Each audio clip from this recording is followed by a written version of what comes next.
his funds. Yung gano'n, no? So, I'm abreast of what happened from the beginning to the end. With that, I think I'll leave it to question and answer later, including the problem of PPL. Nag-emerge yan during our time because of the accident sa kalye, nakaka-delay daw sa ayaw umalis yung mga vehicle. We introduce a PPL para hindi na kayo mag-away sa kalye. Let be settled out of the street. Okay? Thank you. So, ganun katagal yun. Pati yung problemang kalahati ata sa inyo, hindi nagtideclare ng tax. Yung issue na yun, alam ko rin yun. No? Okay, that's all. Thank you again, Mr. Rene Santiago, for opening statement. Marami ng tanong dito. There's a question first, and then some of the media dito, please lang, you can always raise your hand.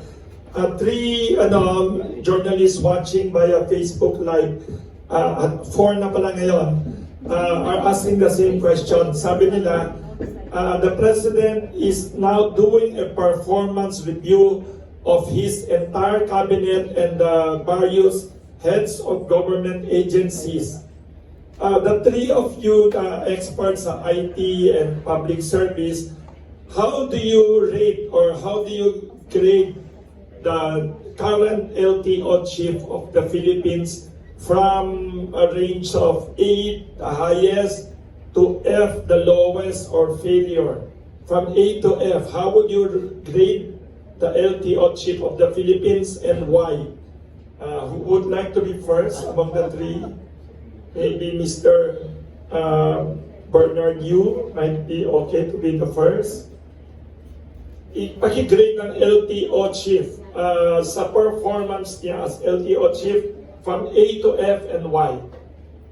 Thank you, Wilson. Let me answer it this way. I've been a CEO of a company. When you do performance reviews, you explain the work that he has done for the past few months is being assessed, and then you then give the grade. I hesitate to say that, but I will go back to that at the end of the session. Kung pwede, Wilson. Yes. Kasi if I'm going to give a grade, I have to explain the basis of the grade. So, mamaya para tayo Okay, mag-grade. so unfair naman ibibigay ko ang grade and justify ko bakit yung Ito muna na lang. Kung hindi kayo pwede mag-grade pa now. Okay. There's a question here. With what the three of you have shared about LTO, the current situation, bakit hindi alam ng publiko many of these issues? Some of the public are not aware of this. Why do you think so? Let me attempt to answer that. Okay, and this is why we're doing this. Napaka-technical pala yung issue, di ba? IT, Yes. not many people understand. And the press releases na nababasa, ang dating sa press, away ito ng dalawang higante, Dermalog and Stratcom. Ganun lumalabas eh. And because it's so Yes. technical, people do not want to go down the covers and say, ano ba talaga nangyayari? Yes. So here's an attempt from my side to say, hindi po away ng dalawang higante ito. Ito po ang problema ng LTO ngayon. Okay, that's why the media, I'm not blaming the media, this is a very difficult and technical issue. Okay, but I will try, as in my attempt later, to explain it's not as complex as you think. Okay, you will see why decisions are easy about this matter. Okay, so yun yun. Hopefully, no, I don't know if that's an answer to your question, pero yun nga, no? Hindi ito away ng dalawang higante. Okay, this is a thing that all of us should be concerned because it has to do with road safety, roadworthiness, and the security of our family. Natatakot akong i-drive dahil sa nangyayari. Paano ko anak ko masagsaan? Diba? We should all be concerned. Okay, that's why I need to speak out. Diba? Sabi ko, it's twofold. The problem is twofold. It is not just a broken system. Yes, that has to be fixed. Kailangan ayusin yan. LTMS is a tool to help you do that. But second, you need a leader who is determined to fix this. Diba? Trabaho mo as head of LTO, implement what the government signed. Pinirmahan na to eh. Tapos na yung debate eh. Diba? What's this Supreme Court petition? Tapos na po eh. Inaccept na ng COA. Implement na po natin. Diba? That's all we need to know. Okay? Thank you. May tanong pa dito, follow up. Feel free to ask questions. With all the problems raised by the three panelists here, ano ang immediate solutions you would recommend to the government and LTO to improve the situation and public service, quality of public service of Again, LTO? Wilson, with due respect, let me point the problems, then we will recommend solutions. Yes. Please lang. Okay, allow us to speak about the truth inside LTO. Yes, we need to say the grade, we need to say the solution. Yes. May comment.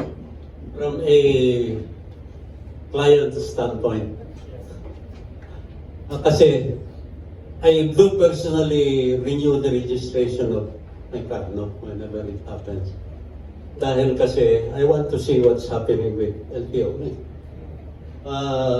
What's your experience? Nung Stratcom system, I have to wait for 2 to 3 hours to get my papers cleared. It's paper-based. Nung LTMS, I rarely go to LTO. I don't even go to LTO. It takes me about 15 minutes sa PMBIS pag walang pila doon. And then online I pay. So it's a digital, it's a cashless, paperless system. Nung nireview ko yung from the point of view of my consulting sa Senate, sabi ko, pwede mong tanggalin yung buong budget ng vehicle registration, leave it to 10%. Dahil almost entirely is already done by computer, which is quite advanced. I'm surprised na kaya ng gobyerno. Nung tinignan ko yung dalawang differences, Stratcom is PPP, sila ang magpapatakbo. And if people pay a fee for it, no? Nabawi na yan, tinutuloy ito po na nandun na yung LTMS. LTMS, you don't pay. It's the government. Hindi siya PPP in the sense na yung sa terms of reference, the government procured the system and they will run it. Unfortunately, that's the worrisome, can government run it? Yeah, no. So, from a client standpoint, you can say it's a layo ng gap from parang from Jurassic age to the modern age ang talon.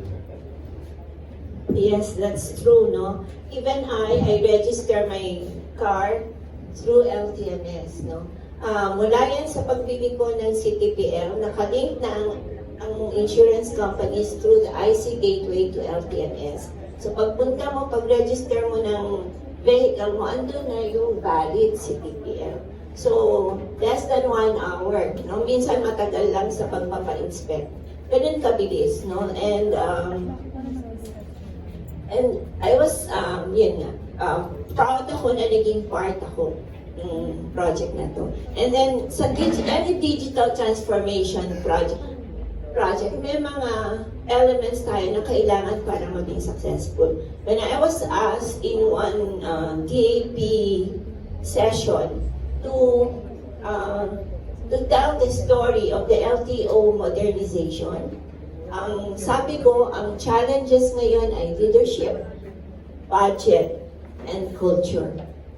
So yun talaga, at least kung hindi mababago itong tatlong ito, kahit na gaano karaming pera ibuhos mo sa digital transformation, hindi magtatagumpay. No, very critical yung digital leadership.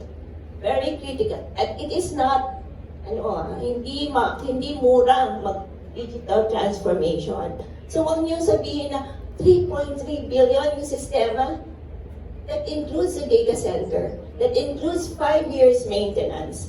And that includes the Oracle database, the Oracle Executive Information System, which is very expensive. Lahat yan. And the fingerprint software, no, the AFIS. So lahat yan kasama. So it's actually very fair price, in my opinion. No? Over 5 years, no? 3.3 billion. When you first hear it, parang ang mahal. But digital transformation is not cheap. If we want it to be really responsive to the needs of the organization, you have to spend for it. securing our data is not cheap. We have to have the proper technology, the proper software, and very critical ang data ng LTO. So yun, yun ang gusto kong i-comment, no? Ngayon, yung leadership, budget, and culture, wala. Ay, may tanong si Miss Sheena. Sir, Oh, SM9. Good morning, Sir Bernard. Sheena po from SMNA News. Sir, pwede niyo pong ilapad sa amin ano-ano yung mga problema doon sa LTO under this administration para mas maintindihan po namin at lalo na po ng mga Well, nanonood. thank you for the great intro. I was about to present it already.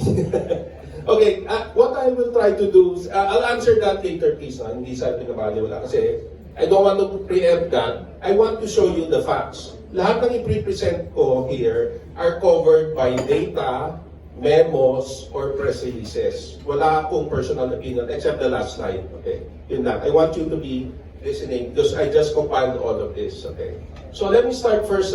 So there'll be two parts. The first part is the difference between Stratcom and LTMS. Kasi kailangan, I'll try to explain that in layman's term. Later. Okay, I want to explain that layman term kasi para maintindihan nyo. Okay. But my opening statement here is, I've been in the IT industry for 40 years, okay? People ask me, ano bang ang sinusolve ng IT? So there are many governments or private companies use IT for different reasons. But there are always two common reasons why you digitalize, okay? Common to, this is the same for every organization, whether it's a private company, a bank, or a government agency. The first is you want to improve operational efficiency. Okay, want things to be faster, want things to be processed faster. The second, which is not very common, but has to be part of every, it's actually there, but people don't talk about that. And this is the most important, especially for an agency like LTO. It is fraud prevention. Right? Kasi what's good is operational efficiency kung nakakalusot yung mga kalokohan. Right? So dalawa dapat yan. Operational efficiency and fraud prevention. But is that a measure of success? Of course not. These are just tools for you. The measure of success of a successful IT project is nararamdaman ba ng customers at the end itong IT mo? What good is an automated system kung run down yung offices mo, kung pugad ng fixers, di ba? It has to go hand in hand, di ba? Digitalization has to go hand in hand with modernization. Hindi pwedeng highly digitalized pero run down yung opisina mo. Hindi mararamdaman ng taong bayan yan. Okay, so what I'm saying is the measure of success in private companies, it is customer satisfaction. Sa government, it's public convenience. Nararamdaman ba natin yung serbisyo ng gobyerno at nakakatulong sa day-to-day buhay natin? Diba? Itong LTMS ba ito, nakatulong sa amin. Umigsi ba yung pila? Kasi normally, nag-half day yan, nag-full day para mag-rehistro. O nakatulong ba ito sa trabaho ko at na madali ko nagagawa yung renewal? Okay? So at the end, the measure of success is not digitalization per se. It is public convenience. Naramdaman ba ng taong bayan na nakatulong to sa buhay natin? Okay? So then we go. So I'll do two parts, no? And I'm willing to stop sa first part para I can entertain questions. Baka yung PDF na lang, medyo malabo ito. Yung PDF na sinabi ko. Okay. Anyway, hindi mababasa to. Okay, just try to ad-lib. Okay, just a few things. Ang Stratcom was contracted in 2001. It was a build, own, operate, and it was for a 10-year concession. Nag-expire siya noong 2013 yata, and in-extend siya month by month na lang. Okay? Noong 2016, nag-sign ng phase-out agreement ang DOTR with Stratcom na we are about to replace you, please support the new vendor. Nakalagay doon sa phase-out yung responsibilities ng Stratcom. Because at that time, ang main difference ng Stratcom and sa Stratcom, lahat responsible Stratcom. Whether their contract was two-phase to rehabilitate the offices and to introduce a new IT system. Okay, so yung table, yung kuryente, yung internet, yung computer, lahat yan delivered by Stratcom. Ang hindi lang nila responsible, yung data. The data is owned by the government and they have to turn that over religiously kasi the data is owned by the government. That's not owned by Stratcom. Everything else is owned by Stratcom. Okay? So yun yun. And at the time the contract was signed, the new contract of LTMS was signed in 2018, there were only 228 offices. So yung responsibility ng project was to implement LTMS across 228 offices. Okay? So yung first, kung may problema ang IT, Stratcom may problema. Very clear. Kung may problema, the company responsible is Stratcom. Okay? Fast forward to the new system. The total budget for digitalization is 8 billion. Okay? Ang 3 billion nun, inaward sa Dermalog. Okay? But unlike Stratcom, Dermalog was only responsible for 24 sites. Ipapilot itong system sa 24 sites. Pag tumakbo, i-roll out natin sa rest of the sites. Hindi po responsibility ng Dermalog mag-roll out ng other sites. Responsibility to ng LTO. So if kaya dalawang part dyan yung 3 billion sa taas, ang responsible, Dermalog. Ito yung database, yung software, yung data center, 3 billion yon. Yung pangalawang portion na almost 5 billion, ang responsible is the IT department of LTO. Ilan na daw ang na-implement? May nag-text dito. Okay. Nung time namin, natapos namin ng 2018. But from 2018 to 2025, 200 offices were added. Diba, nakita mo yung mga DLRO sa mall? Diba, nag-doble yun sa additional extension office. Yung 200 sites have never experienced Stratcom. Lahat yun completely LTMS. Okay, so Stratcom stopped at 228 sites. So kung pinahinto na Supreme Court ang LTMS, anong gagamitin ng 200 sites?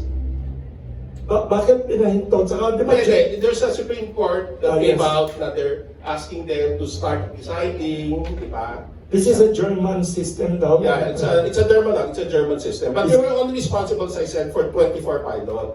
Yes. So if the project at LTMS fails, hindi po sisisihin ng Dermalog, it's LTO. Kasi 60% nung budget. ikaw in charge eh. In fact, they have a very good IT support na. One of the things Aida and I were very proud of, napakagaling ng QA testing team. They're very good at that. They know how to test the system before it's rolled out. And for a large and complex project like this, importante yung testing. Yung right side, ito yung operational differences. Ito yung main differences. Again, sorry, hindi mabasa. So I'll just go through that. Ang main, privately owned, ang pangalawa, government owned. This is ours. Pinagmamalaki natin yung LTMS, okay? ARTA, they're here, no? It complies with ease of doing business. Itong kabila, hindi pa nila na-test kung ano. And online renewals are available. Kasi sa old Stratcom, hindi pwede online renewal. Ang objective kasi dapat natin, i-offload yung LTO offices ng tao. We should encourage people to do more online renewals. Right now, 10% lang eh. Dapat kahit 50% yan. So we should try to encourage people na mag-online renewal. So yun yung mga highlights nito. Okay? So again, kung may failure sa LTMS, hindi po Dermalog sisisihin. Yung head ng agency. 60% of the investment, ikaw nagmamanage. May tanong Dermalog dito. yun eh. Sorry, Mr. Yu.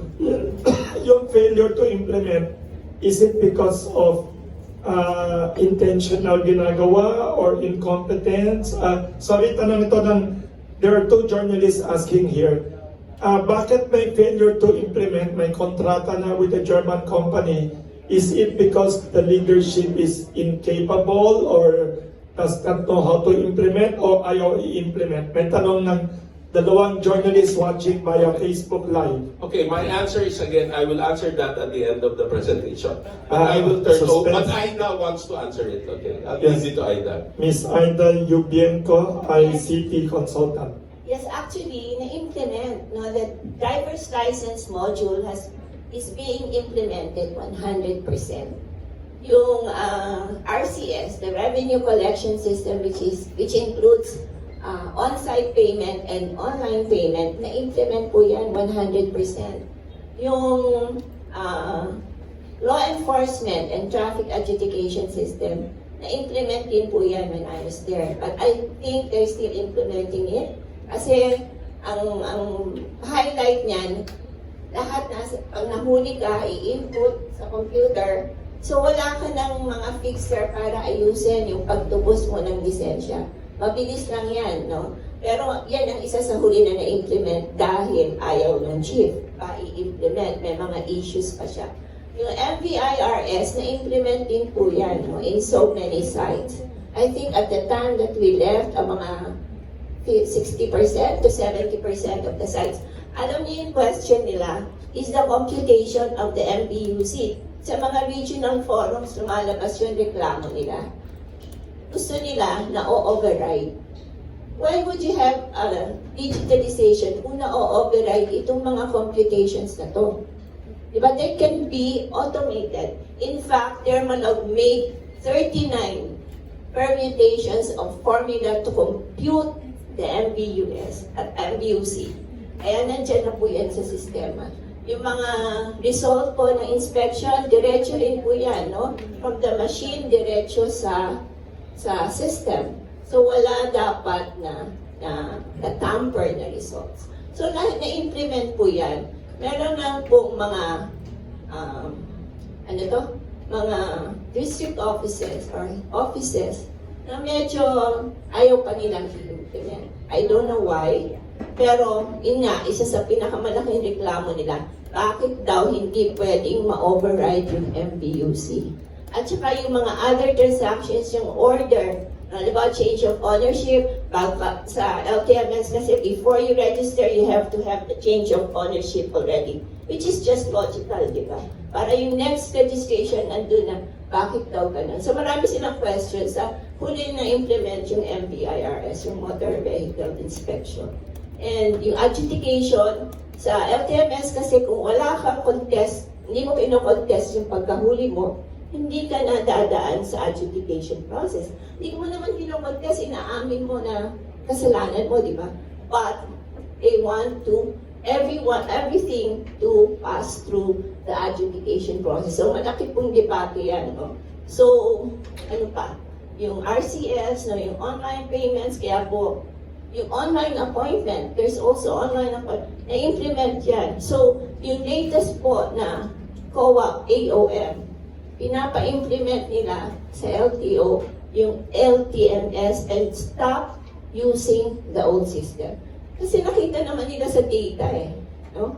Ngayon, 100% ang driver's licensing, 100% yung revenue collection, yung MVIRS, 80% or 70%. Yung NRU, the new registration, na-implement din po namin yan. Meron pa yung kasamang plate management system. So each dealer can now enter yung lahat ng binibenta nila sa system diretso.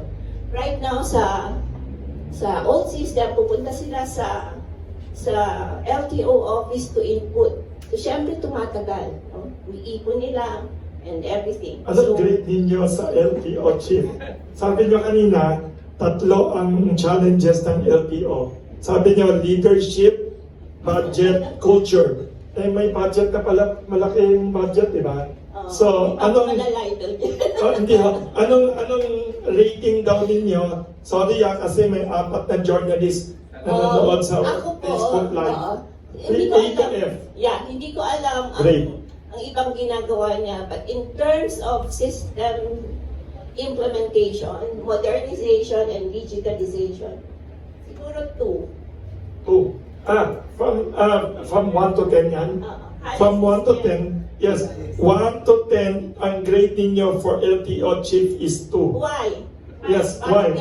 Why? Kasi, like for instance, Yes. yung plate management system, it's a complete system. No? Na-access yan, may data na pinapadala sa mga dealers. Yes. Kompleto niyan, it's running. No, I was there when we implemented Yes. it.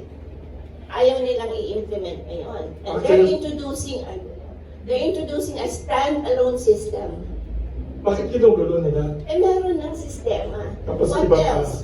The insurance, verification, yung authentication. Sa Stratcom kasi before, there's a fee, 50 pesos.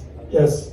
Para mag-authenticate ka, or 60, or mag-authenticate ka ng Yes. vehicle details. When Yes. we introduced this, we implemented May 2022, just Ah. before I left, Nawala. wala akong fee. Ang galing. I-implement sa lahat. With PIRA, o ICP, and GSI. Ah, galing. Na-implement po yan. At ano nga yan? It has been running smoothly. Kung Ano- meron